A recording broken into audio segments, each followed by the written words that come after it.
Hi, I'm Pastor Mike. Sorry. Hi, I'm Pastor Mike. And I'm Pastor James. Was that one better? That was much better. Okay. Now we'll do it one more time. Okay.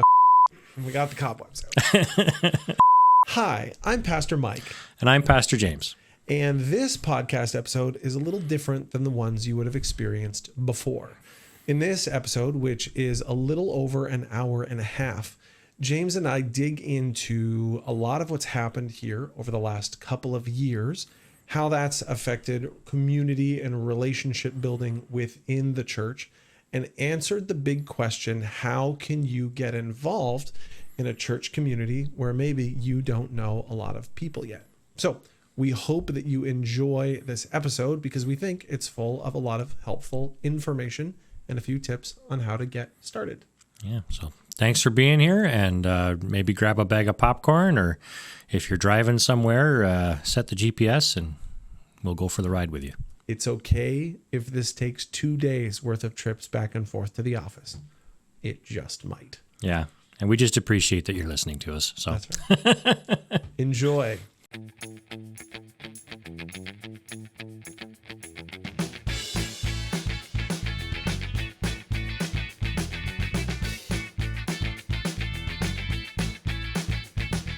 Well, hey there, James. Hey, Mike. How are you? I'm doing all right. How are you doing? I'm good. I'm happy to be sitting back in these chairs again. It's been a little while. It has been. Do you want to tell the people, the tens of people who are listening, do you want to tell them why it's been a little while since we've been here and what our plan for this area of media, the podcast, as it were, is going forward? Yeah. So we started out the podcast. Originally, it was let's prove the concept. Let's see what that looks like for us as a church. We wanted to offer a bit of a longer form of the content that people were getting on Sunday mornings, maybe pick out a few things that didn't make it into a sermon. And so we did that for 8-9 weeks. There's an audience for it. It's, it's not as big as maybe somebody like Brady Shear, but we've got a couple of people listening, and so we thought, well, there's a place for it, but I think what we want to be is more intentional with it yet. Mm-hmm. And so rather than doing like a weekly podcast and just the pressure of that as well, but we want to be intentional about the content, and so we're taking a different approach. We're going to record podcasts for specific series. So that we can be really intentional about what we put in it. And right. Yeah. So. And this will likely be one of the last ones that has just you and I as going forward for the majority of the ones we have. Either Brittany will be here, or if there's just the two of you, if one of us is away, we'll try to bring somebody else in. We might try to bring some special guests in based on what's happening. We think that this is, we had a good start, but we'd like to expand. And I'm excited to sort of see what the next iteration of this looks like. Yeah, I think it's going to be really good. Speaking of next iterations, that's a little bit about what we're going to talk about today. Yeah. So we're a church that is obviously, we're in stages of transition in a lot of different ways. Right now we've been going through our mission over the last several months. We're about to go into a series talking about how do we serve others, as that's part of our mission statement. And so over the next 3 weeks, I think, we'll be talking a lot about that on Sunday mornings. But I think to maybe hit some of those connection points that don't make it on a Sunday morning, I thought we could sit down and actually pick your brain. And so it's fresh to be picked. So I thought maybe we'd get kind of a State of the Union address from Pastor Mike. Good. So the question that I have is, what do you think people should know that will help inform their perspective of us as a church going into the next of what's next? That's a great question. So for me, and you know this about the way I speak to, context is always really important. And so I only have my experience having been here for the last couple of years and then everything I learned about it. But I think if we were to start just as we were coming out of COVID, that actually might be a reasonable place to go, because that's the spot where you can sit here and go, okay, you're allowed to start getting back into some consistent rhythms, not even back to what you used to be, just if you remember, I think the swear word through COVID was pivot, because every 20 minutes we had to do something else. Yep. And one of the beauties of coming out of COVID, really, outside of getting back to whatever people thought that meant, was just consistency. And so, part of me when I got here, my first 6 or 8 months, it was very exploratory. What's going on? Meet with as many people as I can. Current members, former members, current staff, past staff. I sat down with tons and tons of people, got as much context as I could. At the same time, and we put out YouTube videos as this was happening. So if somebody's new to the church here, maybe you've only been here 3 or 4 months, if you go back on YouTube, there should be a playlist of like congregational updates that go back a couple of years, where we talked about an updated mission statement and how we did that, how we're defining the word community. We put out a handful of videos as we, as a team, sort of reapproached who we were and our ethos and what that looked like. At the same time, the staff team sort of got to get back in the room together all the time. And I remember that 1 week where we started walking around the building, because we went, people are going to start coming back in here soon, but every room is a storage room. Exactly. Do you remember that? Yeah. Every door we opened, it was like, hey, there's a wall of chairs here, or pile of refuse. Because that's just like in so many churches I know that's exactly what happened during COVID. It was just like, well, we're going to move this in here and nobody's going to see it till who knows when, so it doesn't matter. And then we sort of got through 2022, and then at the very beginning of 2023, we had that big recommendation to leave the denomination.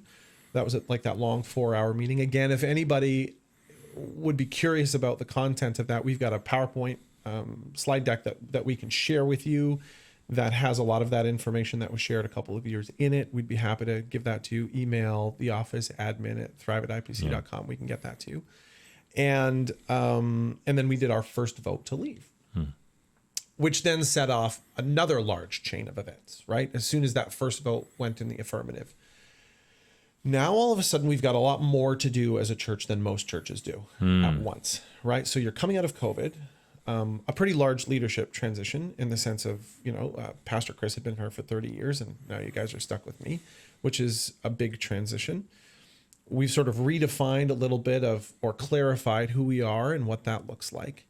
And now we're leaving the denomination at the same time, which means we need to think about what's currently happening while also thinking about what's happening in the short-term future, while also thinking about all of the things that it looks like to close this current congregation and ostensibly restart another one, but have it be seamless.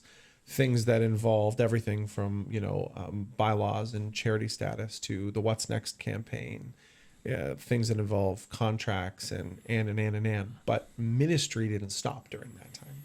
So the elders have been running overtime, and you guys have been doubling up on a lot of things too. Yeah, it's really interesting because I like the analogy, most churches, it's like, you're getting the car out of the garage after COVID, and you're maybe you do a little tune up and you get it started and away you go running again. But for us, it was a little bit of let's rebuild the car, right, and drive it at the same time. That is a great analogy. Yeah. So certainly, I think if one of the things that people might be struggling with is some things don't feel as put together as they could be, or things that you really cherish haven't happened yet. I think it's just important to realize that there's been a lot of stuff, and we didn't dramatically increase our staff or our elders team to accommodate all the extra work. So it has felt a little bit like that. Yeah. And all those people led through COVID too, right? And, everybody was exhausted coming out of COVID. And so, you come out of all the lockdowns, and there's there's an excitement that you can get out and go, but also you feel like you just had a bad night's sleep. So you're excited about the daylight, but your muscles hurt. Yeah. And that takes a little while too, right? And all of those pieces come into play, which is really interesting. And then, you're thinking about, what are we doing next, while also making sure we sit here now and go, okay, what does it look like today? We can't sit on our hands and wait. And so through, 2023, we started, and then I think we started having conversations on the staff level and on the elders level, maybe in April or May of 23, where we said, okay, Like we've got our first full ministry year coming up, where we've got, if we look at a ministry calendar, much like a school calendar, right? September to June. Yeah. It doesn't mean that we take a break in summer, but I mean, everything almost everywhere slows down and during certain seasons. And for us, the summer actually makes sense, right? People go away. It's not, Christmas isn't around the corner. Easter isn't around the corner. School is out. People are on vacation. It's just a natural break in the calendar. And so we said, okay, starting in September, let's take a really intentional run at this ministry year. And so one of the things we did is we said, we're going to take our mission statement, which we were sort of trying to reintroduce to everybody in a tangible way, introduce people to Jesus, deepen faith, serve others. And let's break our year into 3 pieces and take intentional times during those parts of the year to really try to focus on those parts of the mission statement and say it a lot so that a year later, most people can tell you what the mission statement is and why we exist, which I think more people can do now. I think, I feel like generally speaking, unless you've only been here like a hot minute, you probably know the mission statement. We certainly say it enough out loud. And I think there's an eagerness to have that rubber meet the road in that sense. And I know we've done that, in the last calendar year, like we've done some significant events and sort of tested our feet in the water. What does it look like going forward now? Yeah, and that's the interesting part, right? Because going into this April, May, June feels very different than last April, May, June did, right? As we were sort of gearing up for the summer last year, we had made some major decisions. We had sort of come out of the fog of COVID, and we had clarified some of the mission and vision of the church. But we hadn't had a ton of time to do anything intentional about that yet. That doesn't mean we weren't doing things or doing good things. That doesn't mean the ministries weren't running. It means that we hadn't sat around and gone, okay, how do we sort of really bring this together? And so again, on the staff level, on the elders level, we just said, you know what, this is a fun time to just start throwing stuff at the wall. Let's try some stuff that's new. We've got the time. This seems like as good a time as any. And let's see what sticks and let's see what works. And so we first looked at that first season, introduced people to Jesus from like September to Christmas. And we said, okay, that doesn't mean that we don't care about deepening our faith or serving others. But how do we have everything point to the same thing? And so we started with the Fall Carnival, which was a new concept. And we went, let's not have a church barbecue. Let's try to have something really big and tell the community about it.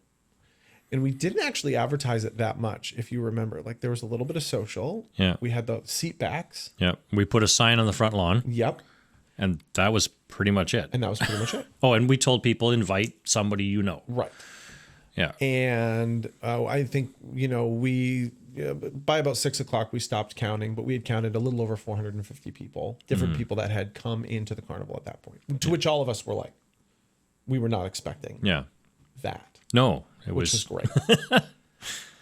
And we just looked at our attendance records, and this is going to matter for the conversation that we're about to have too about community and engaging. Our attendance had been pretty steady since we came back from COVID, and it was sitting adults wise around the 150, 160 mark, and kids wise around the 40 mark. And that had been pretty consistent for about a year. But as we moved through this introduce season, and as we tried to give people intentional and easy ways to invite people to church, like Brett Allman, Christmas Parade, right? And we tried to, through that first sermon series, I don't know if you remember, give people like the tools and the confidence to be able to talk about this. It started to actually happen, which was really neat. And I think between September, September we were averaging about 150. By December, it was closer to 180 or 190. Yeah. And then we turned the calendar over into this year, like into January, February, March 2024, and all of a sudden it was 205, and then it was 210, and now our average is about 220, 230. Somewhere in there, yeah.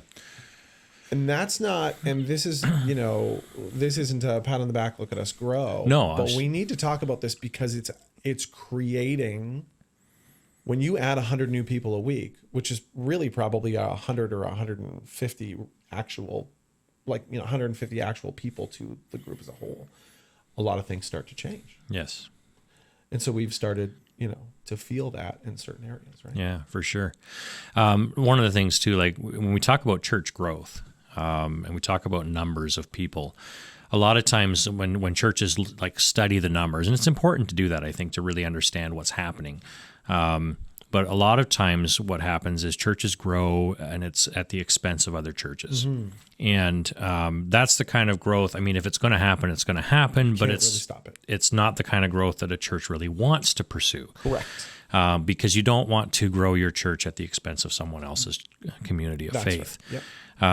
But something that's been interesting, at least from my perspective of interacting with some of the new people that have come into the building, is that it's a little bit different for us. It's a gradual growth. Usually gradual is a better indicator than rapid. Mm-hmm. Rapid sort of indicates that something seriously went wrong somewhere else. But a gradual growth is often reflective of, hey, there seems to be something good happening over there, and let's go check it out. Mm-hmm. And the people that I've been talking to, again, they're sort of a mixed bag. There are the people that are coming from other churches, though they do exist. But there's also people who, they used to be here, and they're checking things out. They're saying, hey, this feels different, and positive, and so they're re-engaging with the church. Some people haven't been in church mm-hmm. for a season, probably because of COVID or otherwise, and so they're re-engaging with church. Mm-hmm. And there are people who are they're new to bringing their friends and their neighbors. Yeah, and that the bread almonds, and that has brought some abilities to bring people out that you wouldn't normally be able to bring on a Sunday. Yeah. But we sort of tried to give that on-ramp. But the challenge, like that's the good growth in a sense. Like I really think it's a healthy kind of growth that we're experiencing. But the challenge in that is that you get pockets of people who understand the dynamics of a church community and how it works, and then you have other people who are just learning it. Like they have no concept of what it is. Absolutely. And so when a church grows in that fashion, yes, it's very healthy and good, but sometimes we actually need to have a conversation like this. Right. To say, what does that actually look like? What's it look to like? Be in community? What's going on? We can't take for granted just because we grew up in church and understand how the community works, which is such a great way of how you put it. Yeah. Because it is like church is a subculture on its own. Absolutely. How does this subculture operate? Yeah. And how do you engage with it in the best way? Yeah. I like we put those cards in the seat backs that just sort of explain a little bit about our culture. Sure. Right. So that was a neat. Anyway, I cut you off. No, I think, and then I cut you off. No, and I think all that stuff's important. We need to remember. I don't think we're a church that's got bright lights that says come here, come here, come here. Mm-hmm. But we also are trying to make sure that when people walk in the door, we're ready for them if they haven't been here before. And so it's this odd balance that we're trying to strike, and we're still finding our way. And there's a lot of stuff that we threw at the wall, and some of it has stuck, and some of it hasn't. And that's great. That's why you go through a season of experimentation, right? And so that was the fall carnival and bread almond and the jingle jam and an increased. By the time we got to the Santa Claus parade, we were looking at this thing going, well, if we had 400 at the fall carnival, we should probably prepare for that many. And I had people looking at me going, we're going to have more people than that. And I went, no, that's a lot. And we stopped counting at 550. Yeah. And this year I would guess. Can I just do a little aside? This was just one of those little fun things for me. Yeah, sure. So we did a lot of things with like the Santa Claus parade. One of the things we did was a coat check. Right. Okay. A coat check is an indicator of whether or not you plan on staying. Yes. Right. So we had these two doors, and if you went through one door, you're coming in, coats, boots, whatever in hand. And if you went through the second door, you would drop off your clothes. And again, that's like an indicator like I'm going to be here for a while. I was the one at the front door trying to get people to go to the coat check. Nobody was going. And halfway through, I'm like, what is going on? Was this a terrible idea? But if you started paying attention to people's faces, it was the polite nod and acknowledgement that you had it. But it was like, we're not going to be here. I don't plan on being here. Yeah, like we're not going to, like we're going to grab a cookie and we're going to leave. Yeah.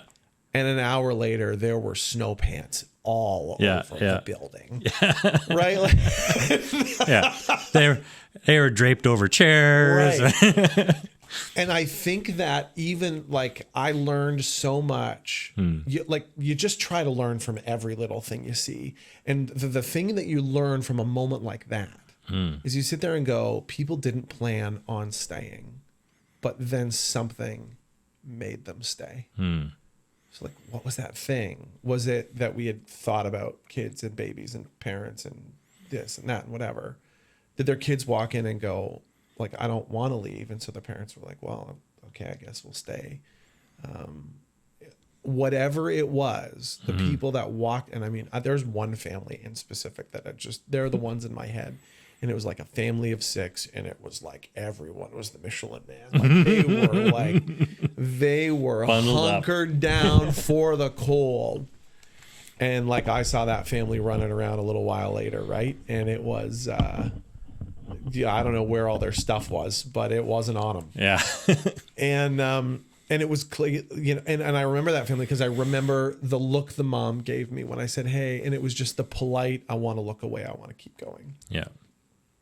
And like, we better have a big coat check next year, right? Because people are going to know. And I think that. And they're going to have an expectation that, hey, this is actually going to be part of the event of the parade. Right. And word's going to get out. And if we're not prepared for 750 people this year, I think we're going to get caught running behind.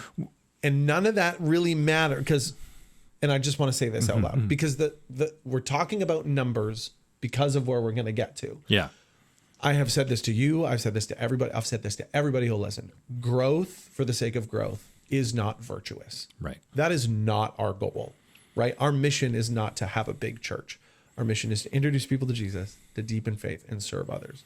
But I think what a lot of churches find is when those things happen well, people start showing up. Yeah. Sorry, go ahead. So I wanted to ask you, and just real briefly, where's the balance point? What's the ministry philosophy behind an event like the Christmas parade? Right. Because some people will look at it and say, hey, if you're not, sticking the Christmas story in front of someone and really driving that message home, and it's not a preaching, teaching opportunity, is it really worth doing as a church? Right. Where are you at with that? How can you explain that to people that might be thinking, hey, it didn't really feel like we talked about Jesus much? Yeah, and that's one of those weird, I think, and this is how I think. This isn't necessarily the right way to think. Sure. And we as a team are always evolving on how to balance this stuff well. Here's where we're at with it right now. Again, we are going through a season where we want it to be really easy to get people in. We want to introduce you to this community and show you that we clearly care about you. And so if we're going to show you that we care about you, what we need to think about is who's coming and then what do we do with that thing? And we hope that through the interactions that they have or the people who invited them, that secondary or that third conversation comes.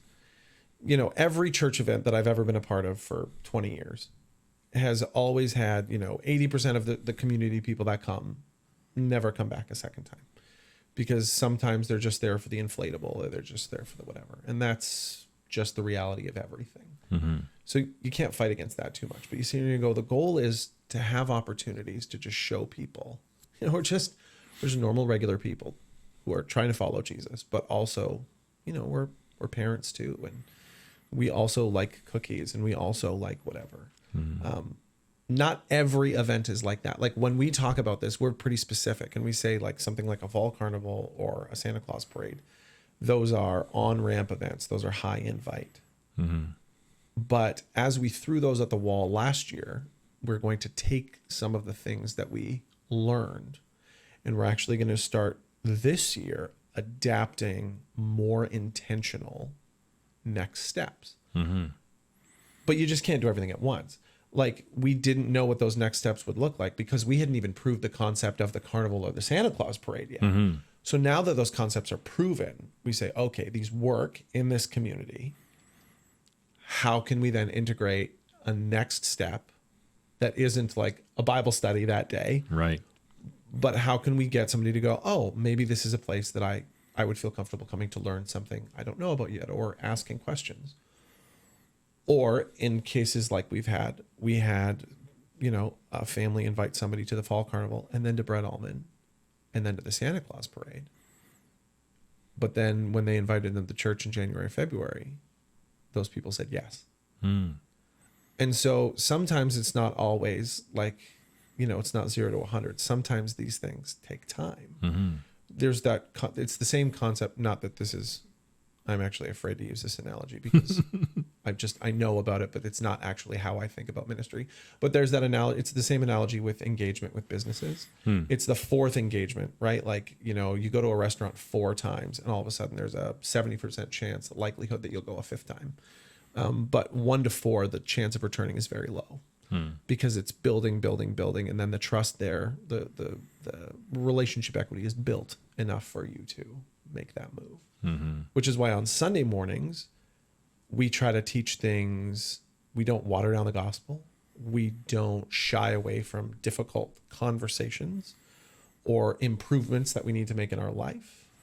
But we do consider that somebody new is in the room every week. And so we make sure that we explain concepts well and that we're not the kind of church that you ever need to lean over to the person you invited and go, it's not normally like that. Right? Like that's one of my biggest fears in preaching, right? Like you just don't want that because you can have deep conversations in plain language. And I think that's one of those things that we try really hard to do. Yeah. Yeah, that's good.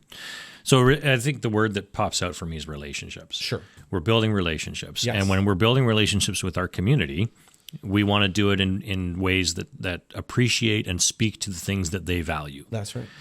Because that shows that, one, we're paying attention, we're seeing them, not us, and we're intentionally moving towards where they are so that we have the opportunity to share a bit about ourselves and what we believe. Absolutely. What does that relationship building look like going forward? Yeah. So this is one of those things that we've started bumping up against.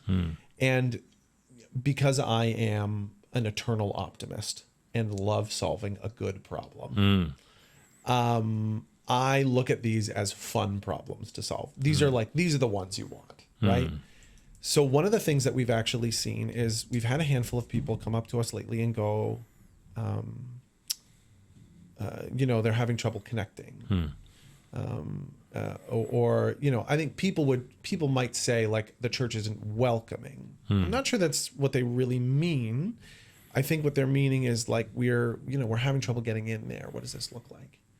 And every church, no matter its size, whether you're growing from 100 to 200 or 1,000 to 2,000, every church or family or organization or job, name the setting, the more people you add, the harder it is to know everyone and to know everything. And so, we try to communicate the best we can, but even we're finding the more people that show up and the more work we have to do, it seems like even if we're communicating at the same rate we were before, there's more to communicate about now. And I think that's being felt on the relational level. I think a year and a half ago, nobody would have said this church wasn't welcoming because everybody knew who everybody was because there weren't really that many people who were new. Yeah. And so when you already know everybody's name, right? Of course it's a welcoming, loving, caring, oh, it's so great to see you, this is fantastic environment, because there isn't really anybody new.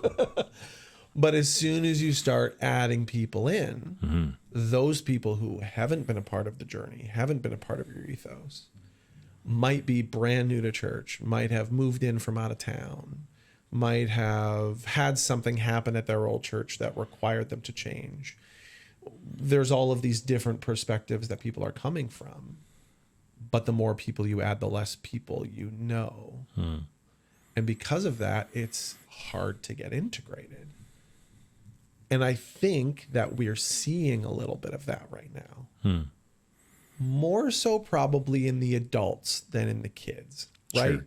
Like kids are like, I have a belly button, you have a belly button, now we're best friends. Yeah. Like, it's super.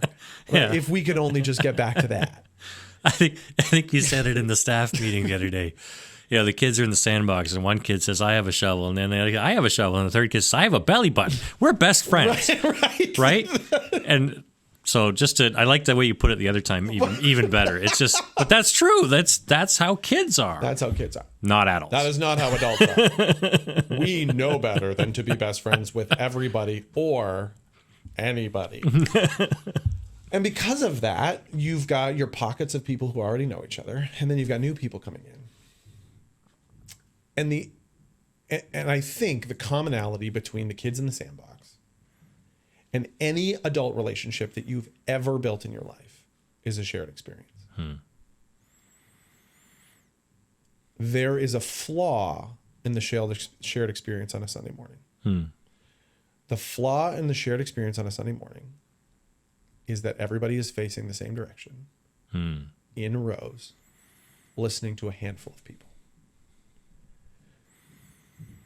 I don't know why people take other people on the movies on a first date. Why would you ever take anybody to the movies on a first date? Hey, I really like you. I finally got the guts to ask you out. I'm going to pick you up in my car, and then we're going to go somewhere and sit beside each other in a dark room and shut up for 2 hours. I just don't right. Okay. Now, we're not going to change it. Talk to me in a world of how that makes sense. Okay? You're not going to grow in a relationship like that, right? Maybe you'll talk about the movie after. But what are we doing here? Okay, so I'm not saying that people shouldn't invite people to church. What I'm saying is that's actually the flaw in the relationship model. Church services are important for a lot of reasons, like corporate worship, corporate prayer, learning, teaching, updates, getting the whole community in the same place every week to celebrate. I would never take away the Sunday morning service, but it is not an ideal relationship building environment. And then everybody leaves to the atrium, and you got 200 people, and you got 80 kids running around. You got cookies flying all over the place. It's right? Well, it's a tough place to meet people. And not only that, but we tend to gravitate to the people we know. Right. Because we only see them maybe once a week on Sunday morning. It's a chance to catch up and what's going on. And so there's the challenge. I think we talked about this actually in a Sunday service not that long ago and said, the challenge is not to go and talk to the people you know, but to look for the person that maybe you don't know and say hello. And say, it's nice to see you. Yeah, it's nice to see you. So you don't fall into that trap. The trap of, forgetting who they are. Which I fall into all the time. It's I'm up on the stage every week. Everybody knows who I am. Yeah. And I don't mean that everybody knows who it's just it's the reality of the situation. We have new people coming to the church every week. The amount of people that come up to me and I panic on the inside. Did this person say they were going to talk to me? Is this somebody else's? Whatever. Have I already talked to them before? But when you're meeting 3 or 4 or 5 new people a week, which is a lot of times what my weeks look like, it's hard to catch that.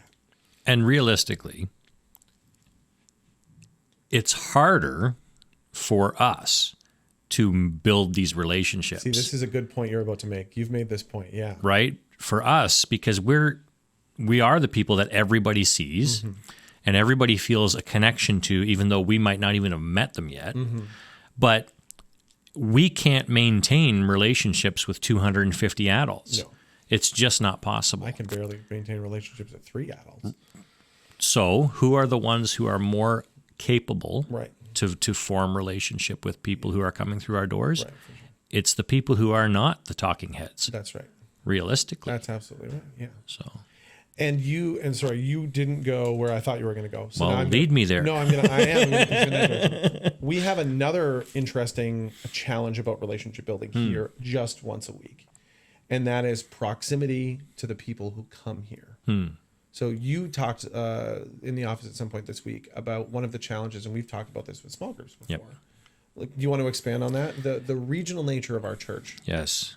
So we're not at this point. I think we're not intentionally being regional. We're not.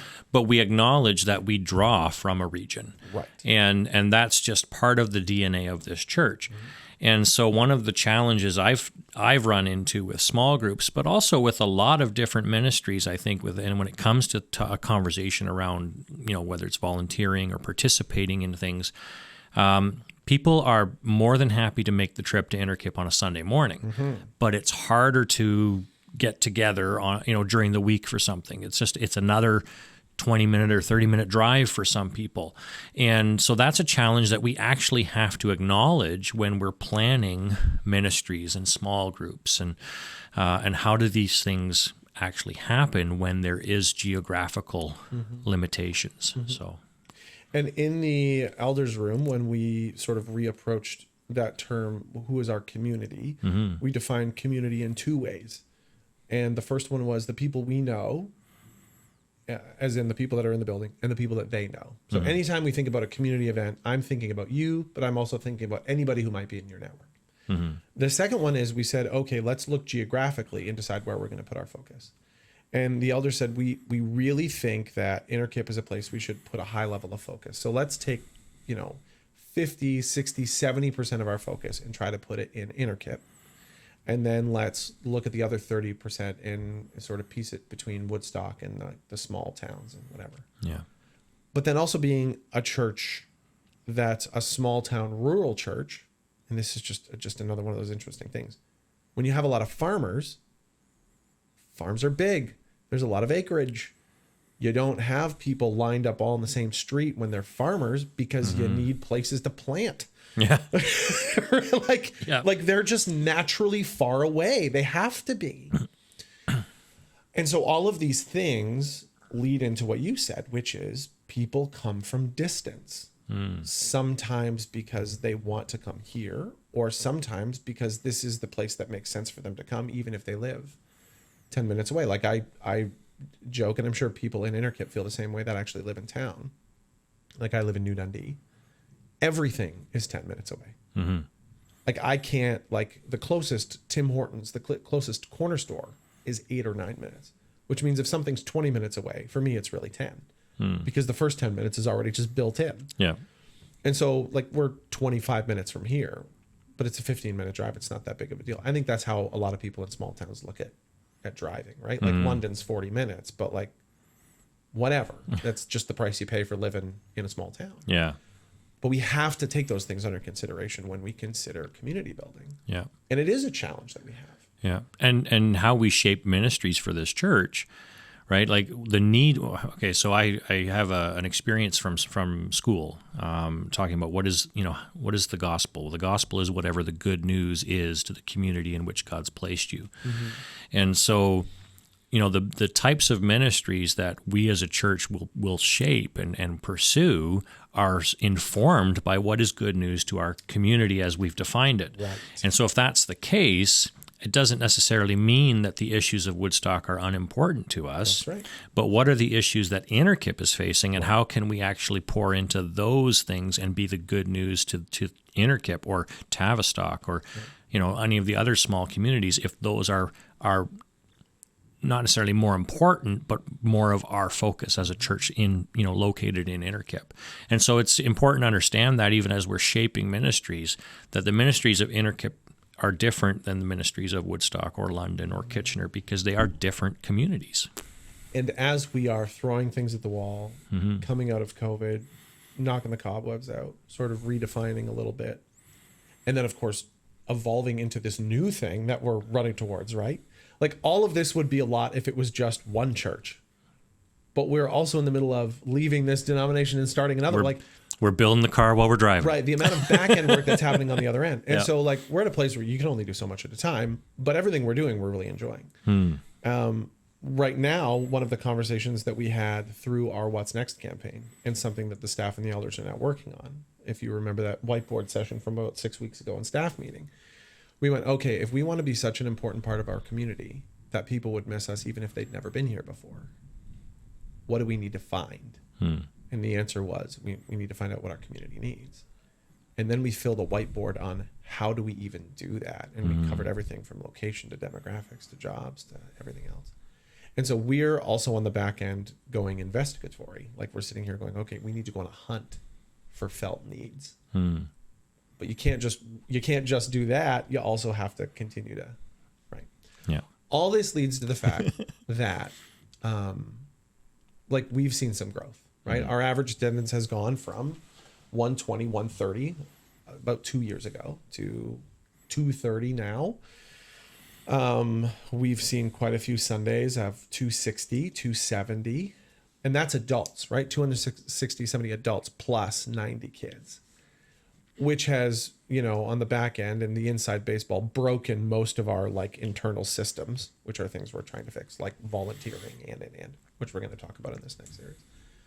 But also people are coming in now going, we don't know that many people, but we're having trouble getting connected again, because Sunday morning, everybody facing the same direction for an hour, listening to one person talk is a really tough place to build relationships with somebody who's new. And so we go back to this concept that we know that there are people in this church right now that are having trouble connecting, or maybe they've been here for 3 or 4 months and they've met a couple of people because they see them once a week, or that, then those people miss 2 or 3 weeks. And if those people miss one of the weeks that you didn't miss, then all of a sudden you haven't connected in a month. We know that there's some people that have come from other churches who just needed a minute. Yeah. Right. We're just like or moved from somewhere else, or, just had 2 babies in 18 months. And they're like, we really just don't have time for anything other than sleeping, which is a totally relatable feeling. And so everybody's in a stage, but also there comes a point where you need to sit here and you go, if you want to get to know somebody, sitting in a row, right? Sitting in a dark theater for 2 hours on your first date isn't a great way to build relationship equity. It's a great way to watch something cool that you can talk about after. And a church service is a great place to learn something and worship corporately, but it's not a great relationship building tool. And so if you want to get to know people, you have to start to get involved. You need to get in the sandbox. There needs to be a shared experience. And I think that's the part that we're really starting to work on now. Yeah. How do we help people start to do that? Where's the balance point? Is there a balance point between, in terms of, developing community and getting connected, between the people who are already here and the people who are coming? Sure. And yeah, like maybe you could speak into that for a minute. I would love to. I have no idea. I don't think anybody does. Like there's a lot of books and there's a lot of Instagram reels and there's a lot of leaders and I think as soon as we figure out what that looks like here, it's going to change. And that's the tough part. Jesus never stopped introducing people to himself, to the truth. Jesus never stopped introducing people to the good news. But he also found a way to continually deepen people's faith while he did it. And of course, he was, a servant in every setting he was in. And so, we look at the example of Jesus and that's how we try to model. But if you look at commentaries, if you look at scripture, there's a lot of times where people thought he wasn't teaching enough. There's a lot of times that he thought people weren't being relational enough. And there was always somebody who wished they were the next miracle that didn't end up being one. And so, I actually don't know where the balance is. I know that we are doing our best as a church to balance it, and that we are continuously in a place of trying to examine and learn. But I'm not sure that I will ever figure that out. I'm sorry. No, it's okay. It's totally fine. It's a tough one, right? Yeah. Yeah. Yeah. I had a conversation because, again, this past Sunday, originally the plan was to talk about hospitality. And we talked about it a little bit, but we sort of went in a different direction. But while I was sort of looking into that, and we had a conversation, the three of us, Brittany, you and I, sermon prepping, and Brittany shared a podcast that she'd listened to, which then I listened to, Right. and it was great. It was a wonderful podcast. But they made a distinction between hospitality and fellowship, and they said hospitality is more, showing that hospital care Right. to people who are on the outside of the community, or maybe first engaging with the community. And they defined fellowship as the same concept of caring, but it's within the community. And for me, that was sort of a helpful framing of hospitality and fellowship in terms of how do we build community inside the walls versus build community outside of the walls. Does that ring with you at all, or? Yeah, I think that's good. I didn't end up listening to that podcast episode, but I'm glad you did. As you were thinking about that, I was thinking that in the context of a dinner party. Like hospitality is, here's where you hang your coat. We got you, your favorite drink in the fridge. It's the Christmas parade. Here's where the bathroom is. But if once you invite somebody to your house and they go sit on the couch in the living room and you never walk into the living room, that hospitality actually turns into awkwardness really fast. Because you're like, I felt welcome, but where is everybody? And so you got to walk into the living room and sit down on the couch and actually start having a conversation. And you can do that in 8-minute fits and spurts while balancing a coffee, your kids' 2 Sunday school crafts, and trying to make sure they're not throwing something too high in the gym to knock a light out. But the reality is, if you don't do it outside, you're gonna hit a glass wall of relationship building. That's every church ever. I think here, it's just the first time in a while we've experienced that. Yeah. Blame COVID for that, right? Like COVID was 3 years of us sitting at home, or 2.5 years sitting at home. And then everybody sort of slowly coming out. And then everybody that we knew came back. And it's almost been 5 years since a lot of new people started showing up, just because of circumstances completely out of any specific person in this building's control. Ministry decisions, any of it, none of it, none of that actually is relevant to what we've gone through in the last 5 years. And so we're all learning what it looks like to be a growing church again. But part of the growing pains of a growing church are figuring out, how do I balance the relationships that I have with welcoming new people in? Or how are we connecting new people to other new people? And what does connecting look like? So James, off the top of your head here, what are a handful of ways that people can get connected to each other outside of the chaos that is the 45 minutes in the atrium after a service? Yeah. We talked a little while ago. It's hard to build relationship with, like you said, with a coffee cup in your hand, but you sure get to know someone real well when you're chasing kids around the sandbox outside during an event. So, getting involved in an event, or that's more of a one-off, but getting involved in a ministry where you can interact with someone, whether it's during the week or even on a Sunday morning, but it's not facing in the same direction, right? You're in a room together and you're cooperating on something. Maybe it's kids camp. Maybe it's I have a couple of examples that I could share without going into a ton of detail, but individuals who started coming to the church, and maybe not even coming to church, but started coming to men's group, and building relationship with guys there. That's suddenly led to them wanting to be a part of community with us on a Sunday morning too. Others who came on a Sunday morning and made the decision fairly early on that they wanted to get involved, and so they joined the men's group and have then later expressed, they felt really included and welcomed and part of community because of that deeper type of relationship that they were able to find. And so, I think you mentioned this earlier. Like it's finding ways to get involved beyond just showing up on a Sunday morning, and maybe that's the challenge in all of this is if your experience of church and of community is just Sunday morning, is that something to reflect on, right? And your experience of how connected you feel to your church family. Yeah. And that's the tough balance, right? Because you're always, you're in a new setting, you're in a new place, you're putting yourself out there.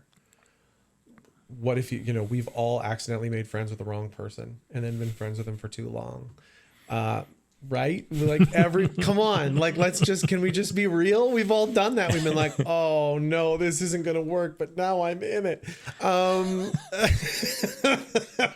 So like, there's always that little bit. What's the shared experience that I choose? What if it doesn't work? People bring in their own past relationship traumas, right? I had this thing happen to me before. I can't really afford to be rejected again.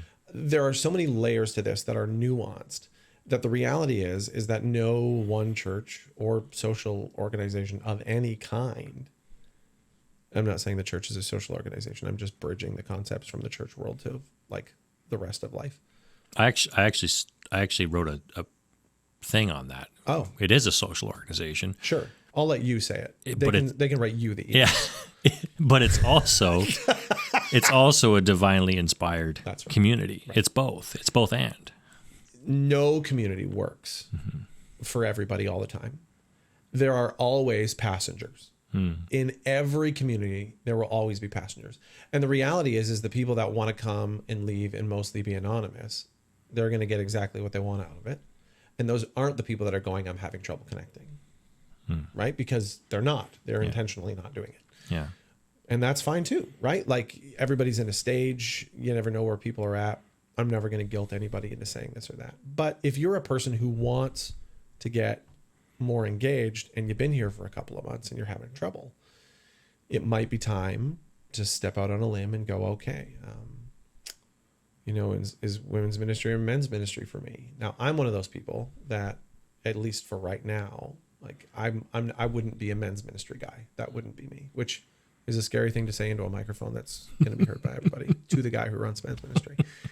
It doesn't have anything to do with you. I'm a James guy, and I'm a guy for all the people that are in those ministries. It's just not a setting that is going to help me engage right now. There's no coincidence that the people that I have the best relationships with in the building are the people that I've spent the most amount of time building outside the building, right? Yeah.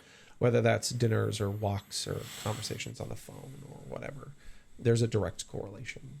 And when there's 250 adults in the room, everybody doesn't need to know everybody, but everybody should have somebody. And statistically, there should be somebody here for everybody. Like you would just think. Yeah. And I think we need to be a church that looks at that stuff outside the box too. Like maybe you join Sisterhood, and Sisterhood isn't for you, but a couple of the people in Sisterhood were for you.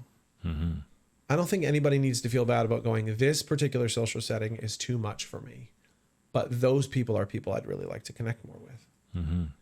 There's like this guilt that if you join something, you shouldn't be allowed to quit it, or you shouldn't be allowed to admit it didn't work. Stop it. Like, let's find real, like, let's tell the truth. Let's be real. Let's go, okay, what does this look like? We do what we can to introduce like-minded people together. Like if you are a new family with a kid and you're struggling to meet people in the atrium, I would suggest, and Lauren says this to me all the time, she goes, the best place for parents to meet other parents is in the gym after the service. Because you got a whole bunch of little kids running around like crazy and all the parents stand around on the outside.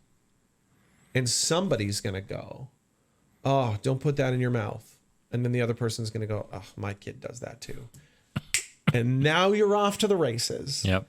Right? And 3 Sundays later, it's, do you guys want to come over after church? And that's where it happens. Yep.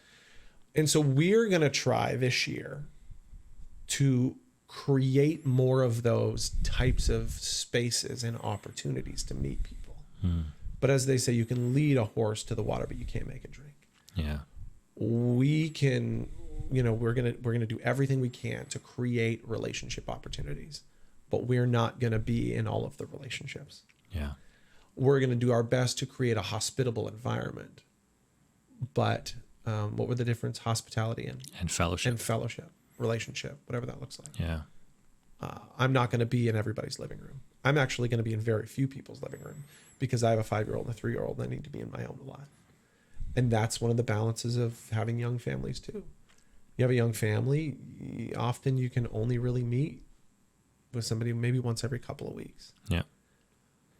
So maybe it's that mom's group, right? That Rachel runs, or maybe it's the homeschool group that Amy helps run, or maybe it's sisterhood, or, the different options for men's group. Or, as we're about to get into the next 3 weeks, maybe it's serving. Yeah. I mean, James, you and I think, have a great relationship. Yeah.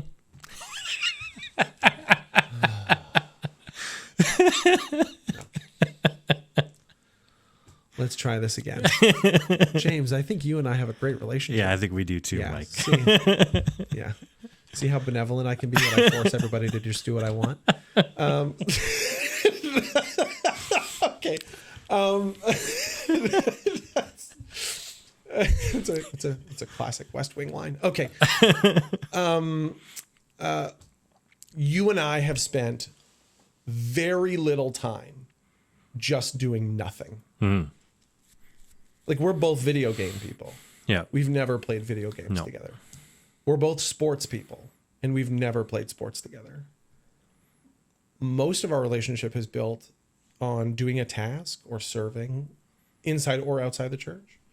Or I had my first few months here, I was putting a patio in my backyard, and you just showed up at my house and started helping me, which honestly was awkward.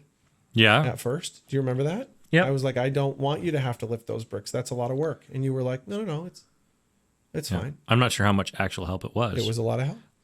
But 2 hours later, right? Like, it was a shared experience. Yep. A couple of guys building something, which is usually what most of us end up doing at some point. Yeah. Half the friends that I have, I don't see them until somebody needs a wall built, and then we all show up at somebody's house. Yeah. Like, church is the same way. We got to figure out, one, how we can introduce opportunities for people to get into those. But two, we got a million serving opportunities. Not all of them require an enormous amount of time or effort. Mm-hmm. Most of them, there are enough options that people should be able to actually find something they like. But if you decide to serve coffee or serve in kids ministry or be a small group leader or every single one of those opportunities is a shared experience in which you're going to build relationships. And if you're sitting off to the side waiting for those to come to you, just like almost everything in life, you're going to have to take one step forward in some direction so that we can help capture people. Mm-hmm. And that's a scary thing to say out loud, but it's just the truth. Yeah. It's the reality of we work as hard as we can to build those opportunities. But people need to choose to be in relationship with each other in order for those relationships to start to flourish. Yeah. And I don't know what the timeline is on that. Like, is it a month? Is it 6 weeks? Is it 8 weeks? Is it 6 months? It's different for everybody. Yeah. But I think there's something happens inside you where you just know, like, it's probably time for us to try to do, like, we've been here for a while. We kind of like it, but like, there's something missing. Yeah. Yeah. And I wonder if this is the thing to say, but if you're looking for that authentic connection and relationship and feeling like at home and like you're part of the community and you're waiting for, some ministry to give you that, right? Like people will say, the greeters team is really good at welcoming me, but that's as far as it goes, because that's as far as it can go. And that's when job. when it's institutional, right? When it's a ministry designed to open the door and make you feel welcome so that you can come in, that's as much as it's going to do.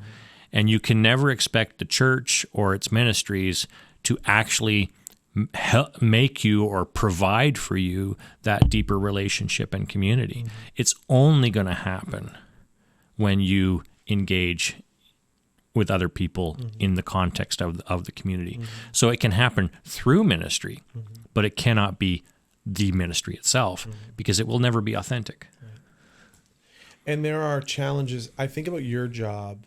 This is just going to be a long podcast. Maybe we'll cut it into two. Maybe we'll just put at the beginning, this thing's really long. Listen to it in like 3 drives instead of 1. I think your job in pastoral care is one of those places, especially as a church grows, that sees those challenges happen the most. In a small church, small town, traditional pastoral care is the pastor sitting in everybody's living room a couple times a year. I mean, I just can't do that, right? Like realistically, I just can't do that, and neither can you, right? Like, because every time you're in somebody else's living room, like if you're in somebody else's living room 5 times a week, you're never going to see your own kids. And we've seen now studies and generation of pastors who have torpedoed their own families because of that. And so, you know, you've built teams of people who try to do that. But then the more we grow, the more that team needs to grow. But then the other side of it, which we've run into a couple times in the last couple of years, which I feel awful when it happens, but I don't know how to prevent it, is when somebody goes, like I've been sick for a while, but nobody's reached out to talk to me. And part of me goes, that's really something we should have missed. And the other part of me goes, somebody's got to tell us. Yeah. Like, how many times in the last couple of years have you heard of something like that and you were there 2 days later? Like, you were there. Because it wasn't even a matter of you not having the time or the space or the bandwidth or the desire. You just didn't know. Just didn't know. Right? Yeah. So like, I think there's this thought that like the church should always come to me. The church is a living, breathing organism that sometimes goes and sometimes stays, and sometimes you come to it, and sometimes it sends out. And because everybody's experience is different, sometimes those crossovers don't happen the way that they should. And then sometimes people expect things that should never happen. And again, I don't know what all those things are. I really wish I did.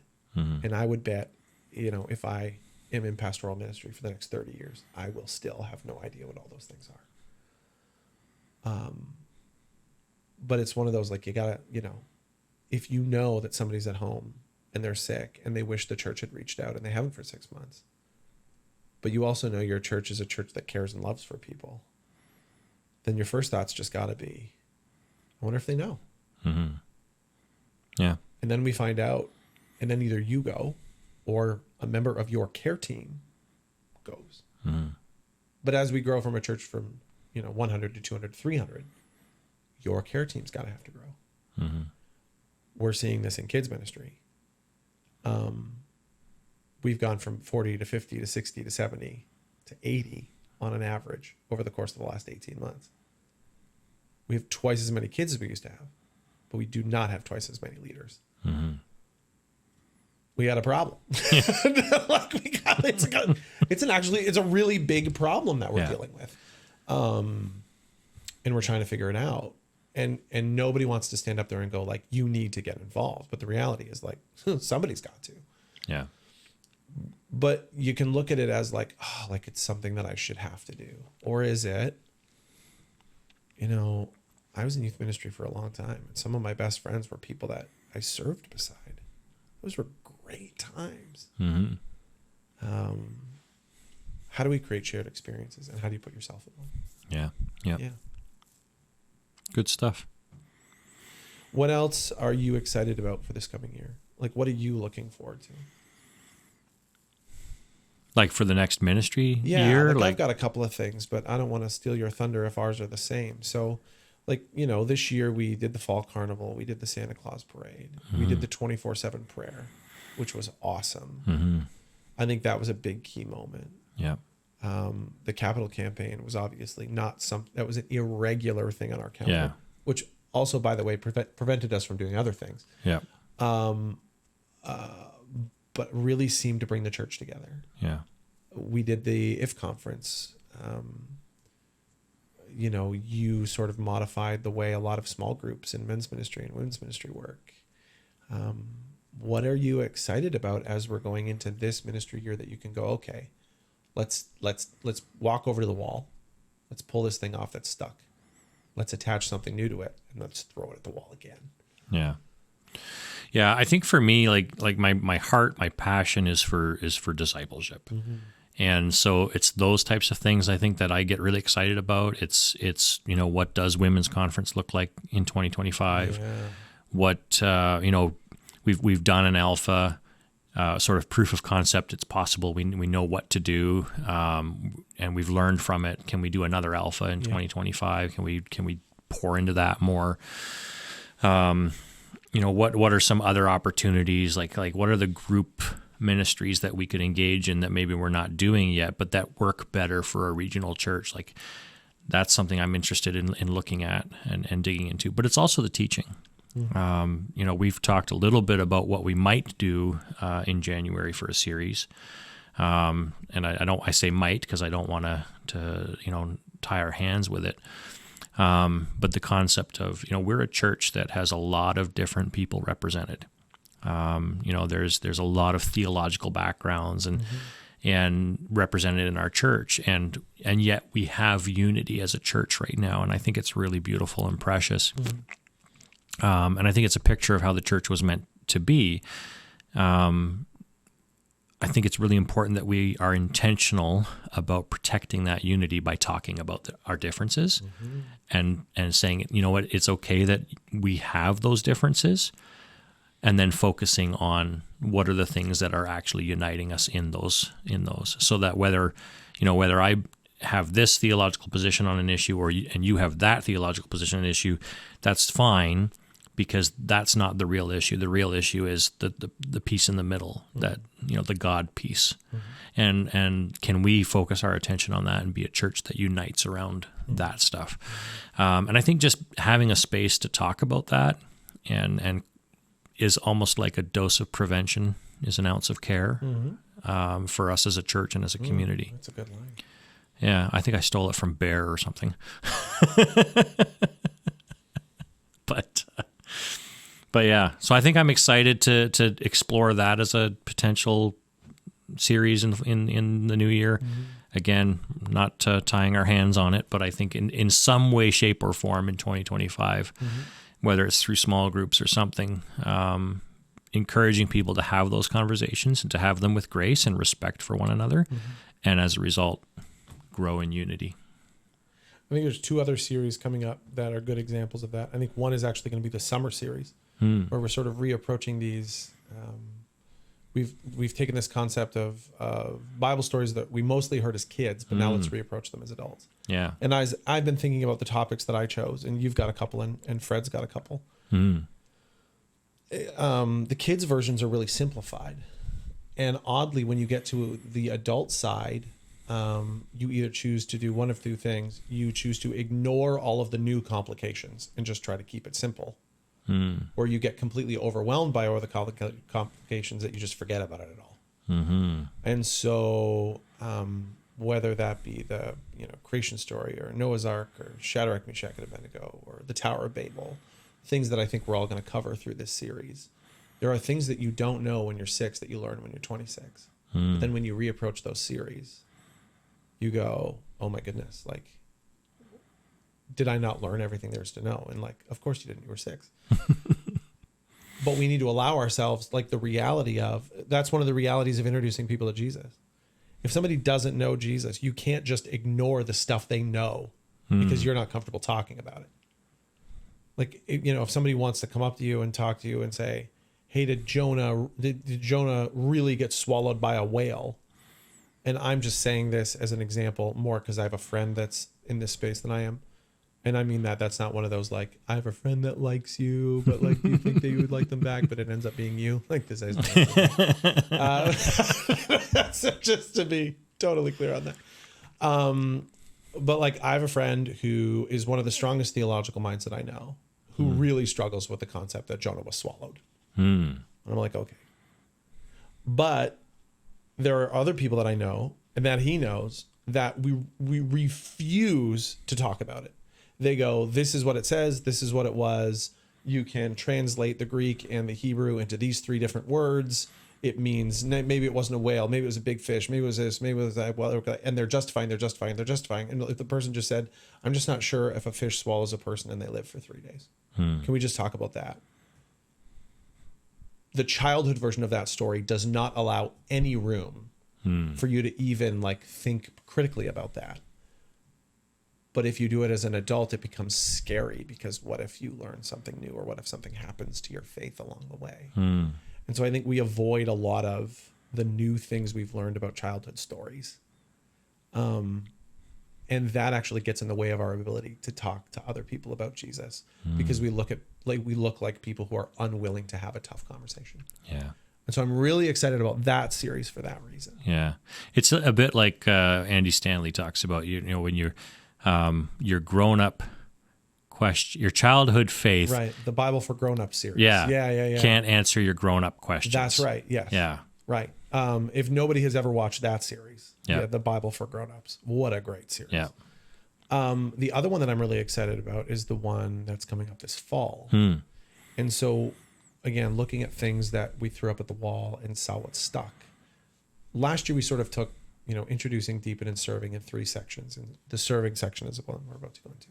I don't think we're going to do that next year. What we're going to try to do is we're going to just try to integrate elements of every series that we do and do it more on purpose.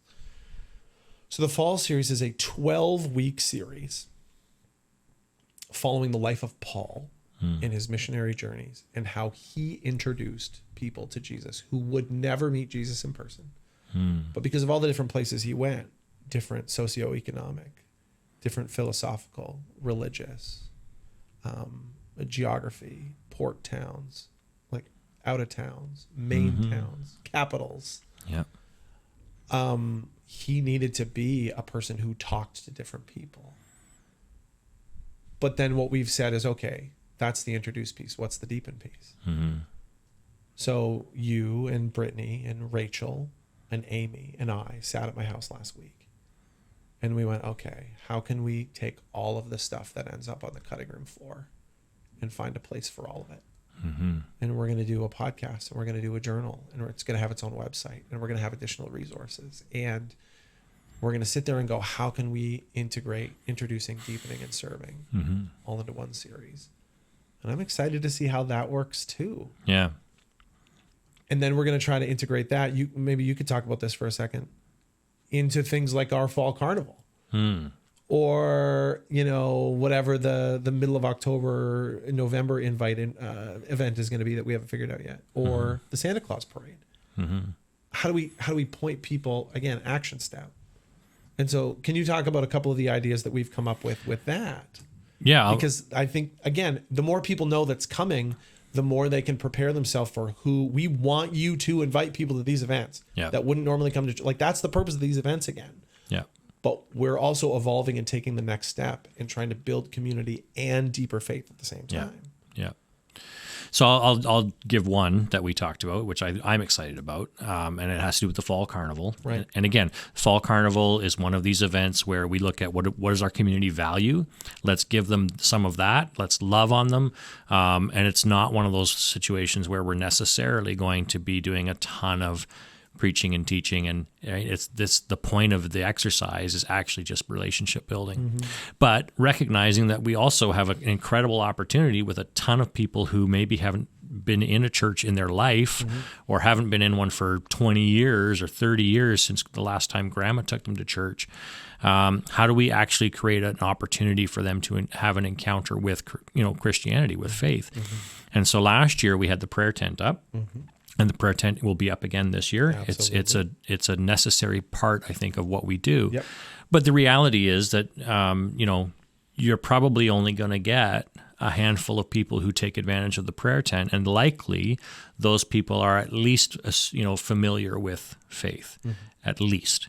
And so how can we create something that helps introduce people to Jesus for the people who aren't going to engage with the prayer tent? And so we talked about, could we set up a table? And on that table, could we have, the questions, like who was Jesus on a card? and you flip it over or maybe it has a little bit of a brief description of who Jesus was, and you flip it over, and what are the next two questions that are going to come out of someone's mouth about Jesus, and we provide brief answers to those. And it's just something that someone can come up, grab, investigate for themselves. It's not being pushed upon them, but it's an opportunity for them to actually say, hey, I actually don't know anything about this, and I'm curious enough to explore it, and we provide that resource to them. And then maybe I'm going to plug Alpha here, but maybe we put a little thing on there that says, hey, got more questions? Try Alpha coming in January or whatever. And so that's one of those things, I guess. But I'm excited about exploring what that looks like. Yeah. So. And we're going to try to do more of that as we go. And we're always going to wish we had the resources or the time to do more. And we're always going to evolve. So, if you've got an idea, if you've got a backyard that you want to host people at, can you come tell one of us? If you're the kind of person that's like, hey, I would love to host a couple of new families, kids this age, or hey, I'd love to host, a new person or a couple of new people in a mid-40s or a mid-50s or a mid-70s age bracket, or, there's a handful of people that, go to lunch every week after church. And that would say, hey, if you think you run into somebody who would fit, throw them our way. We need to start gathering that type of information. Yeah. So that when we are standing in a conversation because somebody has come to talk to us because we work here, we can go, you know what, actually, here's a couple of people that I can introduce you to that might actually help. Yeah. And if you're new, if you've only been here 4 months, you can be one of those people too. Yeah. Like maybe you've had trouble connecting. And so you come to us and you go, the next time you meet blankety blank or somebody in this, whatever, connect them to us. Like this isn't you've had to have been to the church for a couple of years and have established relationships. Like it might just be time to go. Because the beauty of all of this is, and as I continue to watch The Chosen and just love it more and more after every episode, the relationship that the disciples formed in the scripture, but as it comes to life on the screen, the shared experiences, the stories, the way they debated theology. I mean, it's because they were together. Yeah. And they were all from different parts of life. Some of them didn't like each other as much as others. Yeah. And all that's fine. Yeah. Christian isn't a synonym for friends with everybody. Christian is a synonym for love, like you love Jesus and you have love for everybody, but you don't have to be everybody's best friend. Yeah. And that's okay. And there are going to be, out of 250 people in a church building, there's going to be people that you just don't like. Which is not something we say out loud very often. I like everybody. But some people I know have troubles with other, and guess what? That's fine. Yeah. The difference between loving somebody that you like or don't like is how you talk about them when they're around or not around, and how you treat them when you're in their presence. Like you can show a lot of love for somebody who you don't like that much. And nobody said you have to invite them over for breakfast. But you shouldn't go around going, yeah, you shouldn't invite them for breakfast. I don't like them. Like that's the difference, right? Yeah. Like there's this weird moral thing that we try to work on all the time. It's a tough balance. Building relationships as adults is really hard. It's not as easy as I have a shovel, you have a shovel. And I wish it was a lot of times. Yeah. But it's going to require some intention. And so we wanted to take, I don't know, probably what it's been, like an hour and a half by now. I didn't actually look at when we started. There you go. Hopefully we're still recording. This could be 2 episodes. Right. We wanted to take some time and go, okay, we see it. Yeah. We know. Yep.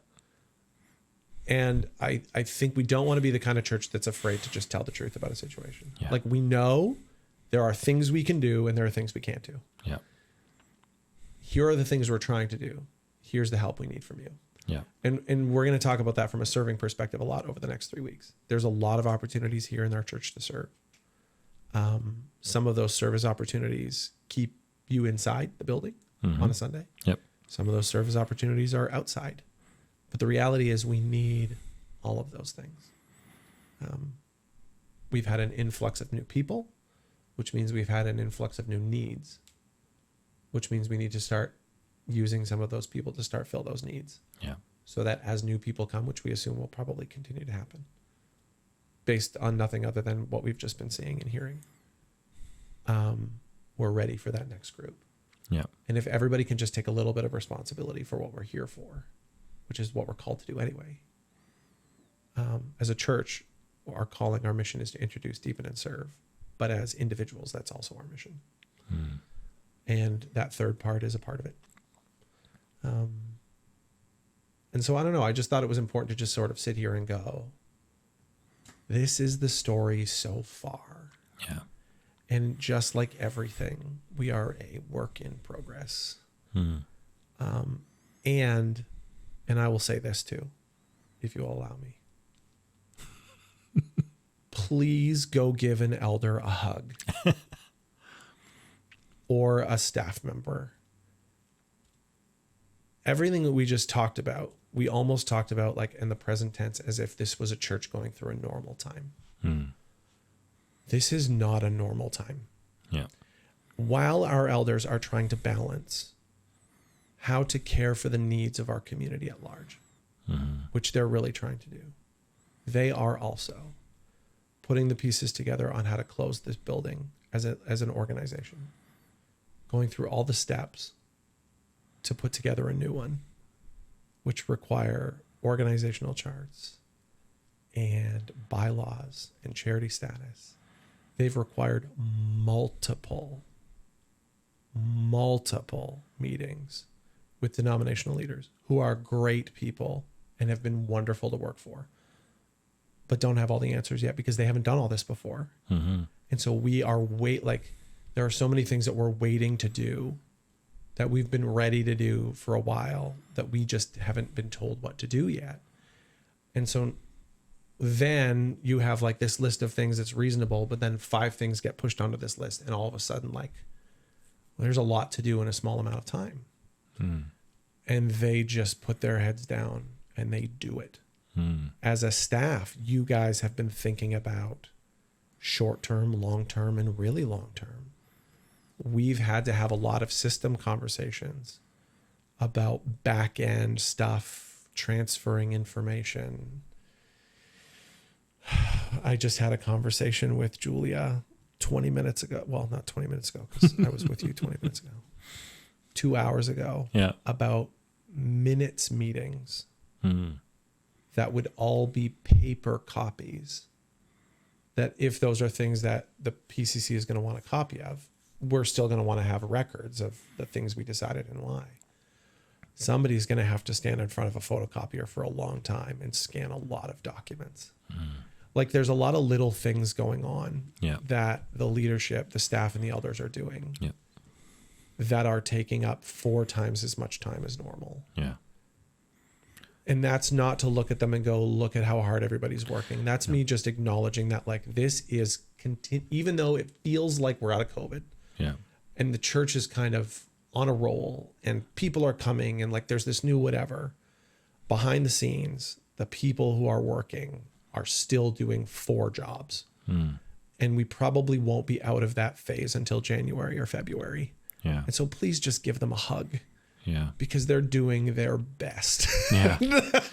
And if I can be so bold, it suggests to me how important it is, especially in this season, that people are getting involved and serving. We could really use the help. Because, if we're all engaged in multiple things in this season that normally wouldn't occupy our time running ministries, then that means we're not putting as much time and energy into the running and the shaping of ministry as we would like. That's right. Which means we really, really rely and depend on volunteers and servants. And the odd cyclical nature of this, which is just another one of those real conversations that's worth having, that we just don't have this type of time to do it on a Sunday morning. Yeah. is that there are volunteer teams who probably haven't had the amount of attention that they've deserved to have over the last 6 or 8 months. Yeah. Which isn't representative of how we want to serve or run our teams. It's just represent like there's a group of people who ran multiple What's Next events and the IF gathering and were a part of Alpha all within like a 4-week span. Yeah. And those people were fried. And those were volunteers. Yeah. This is not what volunteering here long term is going to look like. No. We are in a very odd, like I have a fairly large pastoral network of people in ministry positions from a lot of different places. And as I continue to tell them about what we are doing and going through, nobody can believe the volume that's happening. Yeah. It is so, like, it is such an odd place to be that I actually can't really find that many people who can talk to me that relate to it. Yeah. Which means that there's pieces and parts of advice, but so many things happening at once. Like you just said, like if you're a person who wants to stand over a photocopier and you're not already doing 6 other things. Yeah. Yeah. Because that's an important thing too. It is. Yeah. Like maybe you're somebody who's retired and you don't want to go to 6 different family barbecues, but you'll stand in the office and look over the photocopier at Julia for a couple of hours as you move things in and out. Like, that's not a volunteer team that we have, but it's a need that we have. It's a way to serve. Right? Yeah. We've got some real, like we just got to get through the season, and we're going to have to do it together. It's a team effort all over the place. Yeah. Nobody is better than anybody else. And acknowledging that we need people is not, by no way devaluing the fact that there are people who are already helping and serving, and who have been putting a ton of extra time and effort in, and we are so grateful for those people. There are people I'm not allowed to name because they don't want to be pointed out. Right. But there are a handful of people that have put in some time in the last couple of years. But it's that old saying, right? Like, many hands make light the work. Right. Yeah. And so that's just the season we're at and where we are. And so to sort of put a button on all of this, I think if you've made it this far, we hope that gives you a snapshot of just kind of what the last couple of years have looked like, why we are where we're at. And if you're somebody who is new or newer and waiting to get connected or involved, we would say to you, we would love for you to do that too. We're going to continue to provide opportunities to try to do that. But if you can take a step forward in that would be really great. And if you're not sure what step to take, just talk to one of us and we'd be happy to point you in what we think would be a good direction. Yeah, for sure. Yeah. Well, thanks, James. Thanks, Mike. That was a big one. Yeah. We've done a lot of updates over the course of time, but I always try to, make them 4 or 5 minutes to not lose, the attention span of something short. But I think every once in a while you just need the big long one. Yeah. And nobody's going to sit at a congregational meeting after a service for an hour and a half and listen to us to talk about all this. But it's one of the reasons I like platforms like this, because it just gives us the opportunity to get information out that honestly we wouldn't normally. And if you want to know what's going on, it's a pretty good place to start. Yeah. So, yeah. Any final words or last thoughts? No, just glad we have this platform and this opportunity. And if you've sat through it with us and learned something new, then I think we've accomplished our mission. If anything in the last hour and a half has triggered a question, we have a way to deal with those. That's true. So you can always email myself or James or anybody on staff or any member of the session at thrive@ipc.com, or just any of our names. But if you'd like us to answer a question here on the podcast, send it to questions@thrive@ipc.com. We've said a lot in the last hour and a half. I'm sure somebody's brain is moving. And if you'd like to know what's coming up or more about something else, or hey, have you thought of this? Shoot us an email and we'll be happy to talk about it on the podcast. Yeah. Good. Awesome. Well, James, what are you up to this week? What are you excited about? Tyler is graduating. Julia is graduating. So there's that happening. It's that time of year. Yeah, it's that time of year. And yeah, we talked a little bit about how things sort of wind down for the summer. And that's good. And it gives, I think, all of us a little bit of a chance to breathe. But recognizing that all of those other wheels are still turning in the background, which normally or in other churches they may not have, but we certainly do right now. And so even as we recognize that space is being created, there's lots to fill that space too. So yeah, very fun. Yeah, well, congratulations to Tyler and to Julia and to all of the other graduates scattered around our community. We're excited for you to take your next step in life and faith, and we hope to be a part of it. Awesome. Have a great week. We'll talk to you soon.